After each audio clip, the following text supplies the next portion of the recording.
Kanchipuram వకుడా silks నాణ్యత మా ప్రాధాన్యత. మదీనాగూడ, మియాపూర్, హైదరాబాద్ లో త్వరలో శుభారంభం.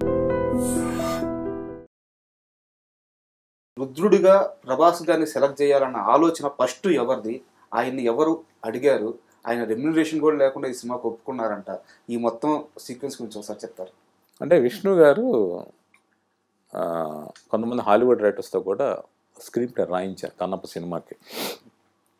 తర్వాత ఆయన రాశారు, కథ అయింది.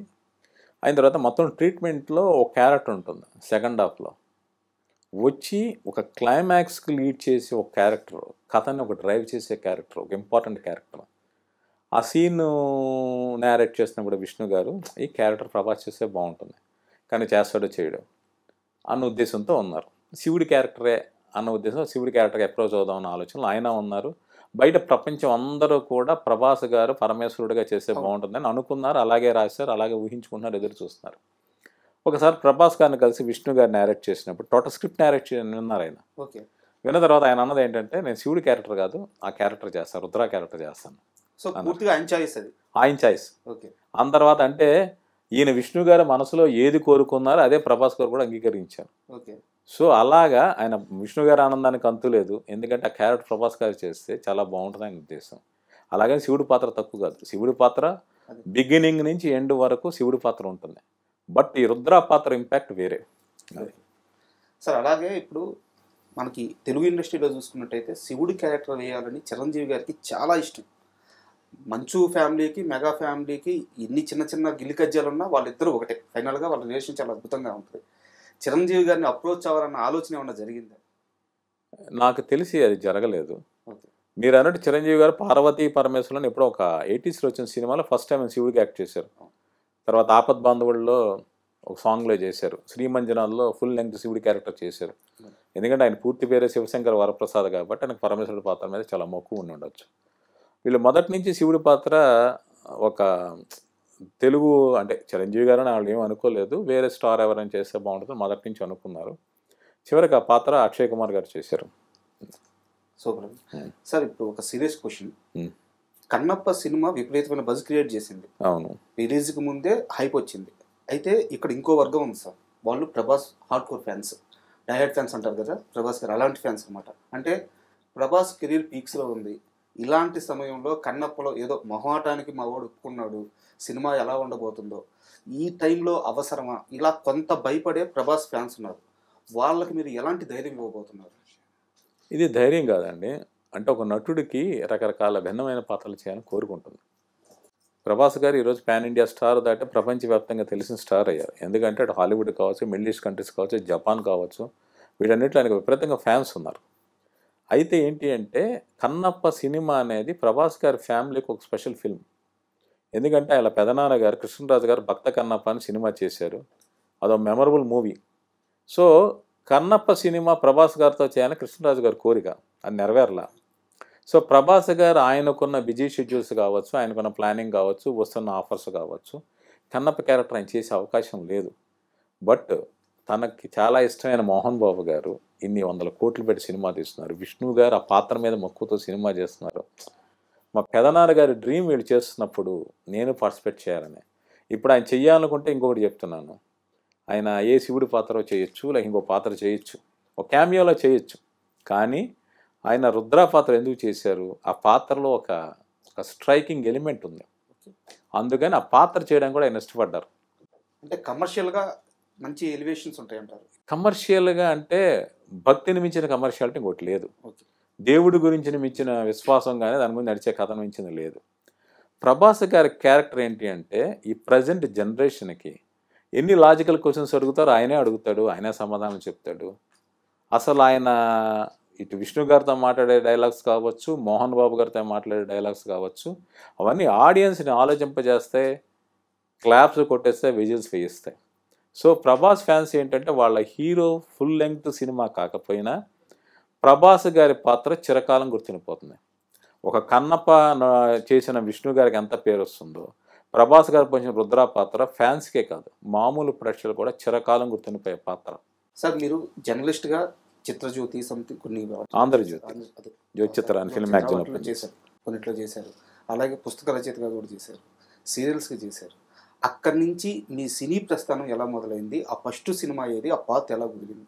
అంటే మీరు నమ్మండి నమ్మకపోండి, దానికి కారణం మా నాన్నగారు తోట రామారావు గారు. ఆయన నన్ను 5వ క్లాస్ వరకు స్కూల్కి పంపించాల. అందరూ కాన్వెంట్లో చేర్పించే రోజులు ఆయన స్కూల్కి పంపించాల. కారణం ఏంటి అంటే బాల్యం చాలా గొప్పది. ఆయన ఎక్కడో రవీంద్రనాథ్ ఠాగూర్ గారు బాల్యం గురించి చదివారట. పిల్లలకి స్కూల్ అనేది బందీగానా కాకూడదు, చాలా స్వేచ్ఛగా పెరగాలి అనుకుంటే 5 ఏళ్ళ పాటు నేను ఇంట్లో ఉంచి ఆయన పెంచారు, చదివించారు. చదివించడం అంటే రోజుకు ఒక మాస్టర్ వచ్చేవాళ్ళు, వచ్చి ఒక్కొక్కళ్ళు ఒక శతకం నేర్పించేవాళ్ళు.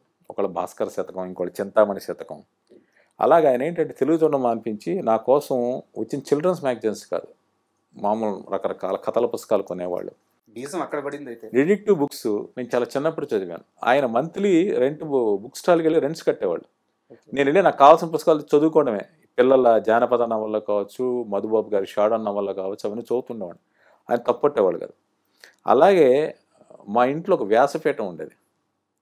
ఆ వ్యాసపీఠంలో భాగవతం, చాలా అరుదైన పుస్తకాలు మా ఇంట్లో చాలా కలెక్షన్ ఉండేది. అంటే పెంగళ సూరంరాజన్ రాసిన రాఘవ పాండవి అని ఒక కావ్యం ఉంటుంది. అది అర్థం ఏంటి అంటే రాఘవ అంటే రాముడు, పాండవి అంటే మీకు మహాభారతం.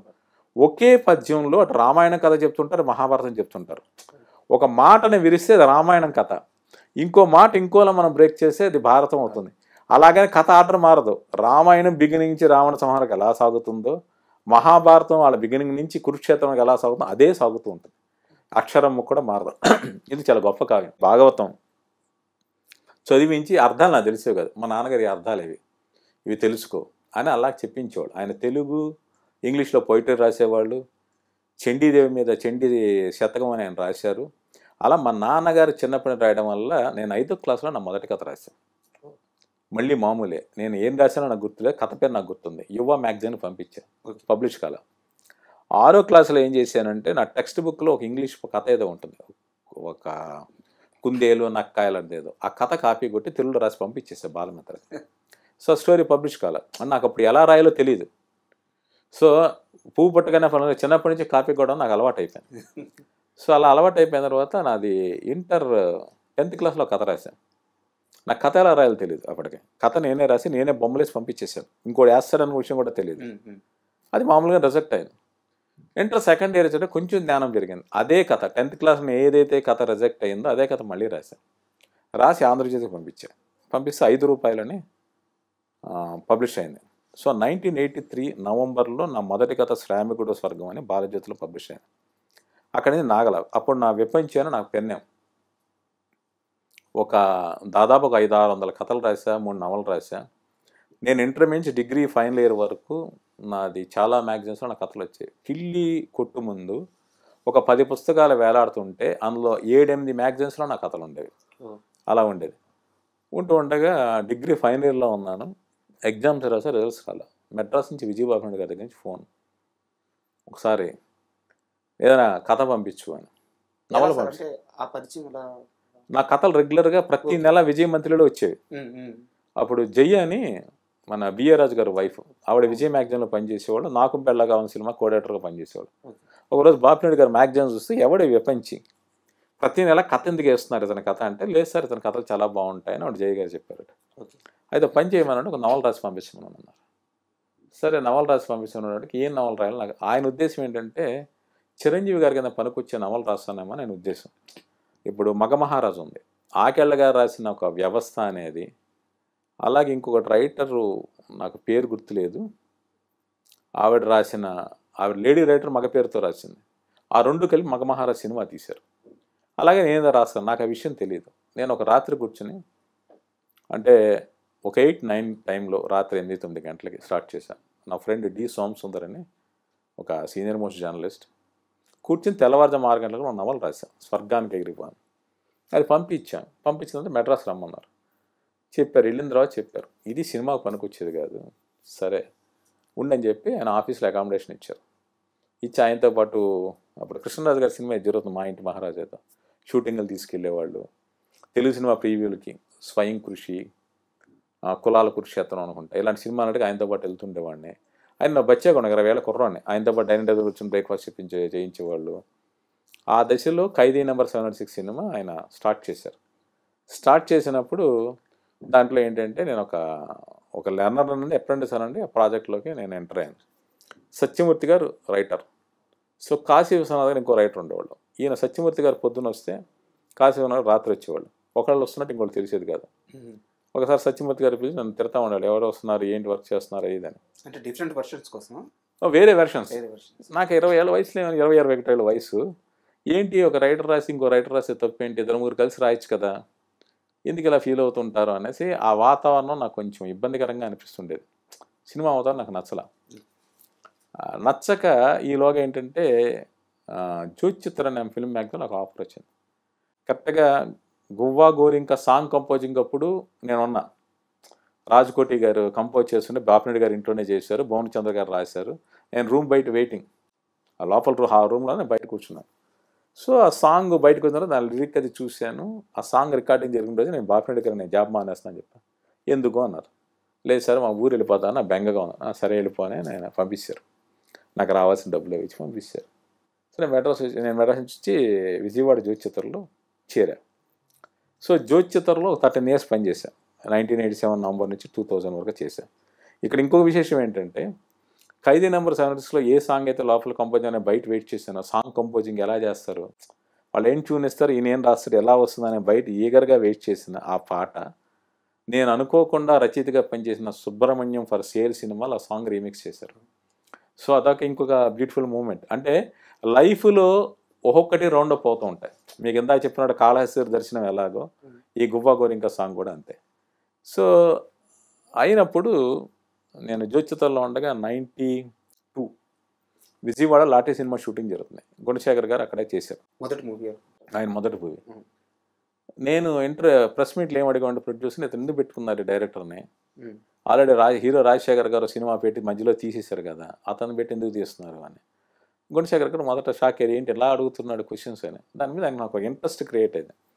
93 ఫిబ్రవరిలో నాకు విజయవాడ నుంచి హైదరాబాద్ ట్రాన్స్ఫర్ అయింది. తెలుగు సినిమా ఇండస్ట్రీ అంతా హైదరాబాద్ వచ్చేసింది. మన అమీర్పేట సెంటర్లో సుధా హోటల్ అని ఒకటి ఉండేది. ఆ రోజు నేను అక్కడ దగ్గరలోని అక్కడ అమ్మవారి టెంపుల్ ఉంటుంది సత్యం థియేటర్ రోడ్లో, అక్కడే నాకు రూమ్లో ఉండేవాడిని. సో అక్కడి నుంచి హోటల్కి టిఫిన్ చేసి గుణశేఖర్ గారు, ఒక కెమెరామ్యాన్ అరవింద్ ఆళ్ళ, మధు నాయుడు అని కూడా అంటారు ఆయన్ని, వాళ్ళిద్దరు టిఫిన్కి వచ్చారు. నేనే వచ్చాను. ఇద్దరు కలిసి మాట్లాడిన తర్వాత మీరు ఈవినింగ్ వస్తారండి ఇంటికి అన్నారు. సో వెళ్ళా గుణశేఖర్ గారి ఇంటికి. మాటల మధ్యలో నేను రైటర్ని అండి, విపంచిన పేరుతో రాసేవాడిని అంటే ఆయన ఒకసారి షాక్ అయ్యాడు. నేను కథలు రాయాలని ట్రై చేసేవాడిని అండి, మీలా కథలు రాయాలని చూసేవాడిని, కథల పోటీ నేను కథలు పంపించేవాడిని, మీ కథలు సెలెక్ట్ అయ్యేవి, ప్రైజులు వచ్చేవి, నా కథలు సెలెక్ట్ కాలేదు. మీ కింద చెప్పిన స్వర్గానికి ఎగిరిపోయిన నవల ఆయన పర్సనల్ లైబ్రరీలో ఉంది, ఆ నవల చూపించి చూసారా మీ నవల ఎలా దాచుకున్నాను అనేసి మీరు ఆ రైటర్లో ఇండస్ట్రీలోకి రావాలని. నాకు అసలు బాపిరెడ్డి గారి దగ్గర నుంచి వచ్చిన తర్వాత నాకు సినిమా ఇండస్ట్రీలోకి వచ్చే ఆలోచన లేదు. హ్యాపీగా జ్యోతిచిత్రలో జాబ్ చేసుకుంటూ అప్పుడప్పుడు కథలు రాసుకుంటూ అలా గడపడమే నా ఉద్దేశం. ఆయన అన్న తర్వాత ఒక 2 ఏళ్ళకి ఎప్పుడో సొగసుప్రధానం సినిమా స్టార్ట్ చేశారు ఆయన. దాంట్లో నేను ఊరికే అజయ్ శాంతి గారు అని డైలాగ్ రైటర్, గుణశేఖర్ గారిదే కదా, అప్పుడప్పుడు ఆ స్క్రిప్ట్ నాకు వినిపిస్తున్నప్పుడు నాకు అనిపించినవన్నీ నేను ఆయనతో షేర్ చేసుకునేవాడిని. అలాగే ఆయనతో పాటు ట్రావెల్ అయ్యాను. రామాయణం సినిమాకి నేను చాలా పుస్తకాలు చదివి తీసుకొచ్చి ఇచ్చి అలా చూడాలన్నది. మనోహరం సినిమాకి నన్ను డైలాగ్ రైటర్గా ఇంట్రడ్యూస్ చేస్తున్నారు, బట్ జరగల. అలా అయిపోయిన తర్వాత ఒక్కడి తర్వాత ఆయన జాబ్ మానేసి వచ్చామన్నారు. ఆ వచ్చిన తర్వాత అర్జున్ చేశాను హోస్ట్గా. ఆ తర్వాత అర్జున్ తర్వాత నాకు కొంచెం గ్యాప్ వచ్చాడు, పూరి జగన్నాథ్ గారు పిలిచారు. ఆయనతో పాటు 3 ఏళ్ళు పట్టి ట్రావెల్ అయ్యి అలా 143 సూపర్, పోకిరి, దేశముదురు ఇవన్నీ నేను చేసుకుంటూ వచ్చాను.